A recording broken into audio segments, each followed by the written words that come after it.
Last ബെഞ്ചിലാണ് പോയിരുന്നത്. കാരണം എല്ലാവരും MA മലയാളം വിദ്യാർത്ഥികളാണ്. ലാസ്റ്റ് ബെഞ്ചിൽ പോയിരുന്നു. എൻ്റെ മോൻ പുറത്ത് നിൽക്കണുണ്ട്. 10-11 വയസ്സായി അവൻ പുറത്ത് നിൽക്കണം. പക്ഷെ അന്ന് വന്നൊരു സബ്ജക്റ്റ് തിരിച്ചു വരുന്ന മതാന്തത. ഇതാണ് എനിക്ക് തന്ന സബ്ജക്റ്റ് 2007 തിരിച്ചു വരുന്ന മതാന്തത. ഇത് ഞാൻ അങ്ങോട്ട് ഭംഗിയായിട്ട് എഴുതി. എവിടുന്നാണ് എനിക്ക് വരികൾ വന്നതെന്നൊന്നും എനിക്കറിയില്ല. ഞാൻ ഇതെല്ലാവരും കൊടുക്കണ പോലെ ഞാനും കൊടുത്തു.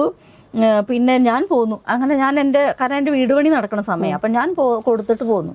പക്ഷെ എന്നെ ഞെട്ടിച്ചുകൊണ്ട് ഫസ്റ്റ് പ്രൈസ് എനിക്കായിരുന്നു. അപ്പം എന്നിലുള്ള ടാലന്റിനെ ഞാൻ കണ്ടെത്തിയെങ്കിലും കൂടി, പക്ഷെ അതിന് മുമ്പേ ഞാൻ എഴുതിയിട്ടുണ്ടെങ്കിലും ഞാനതൊന്നും ഫോക്കസ് ചെയ്യില്ല. കാരണം എൻ്റെ ഹാൻഡ് റൈറ്റിംഗ് വളരെ മനോഹരമാണ്. പുരുഷന്മാരെ കൈയക്ഷരം പോലെ വളരെ മനോഹരമാണ്. അതുപോലെ ചിത്രം വരയ്ക്കും നന്നായി എഴുതും.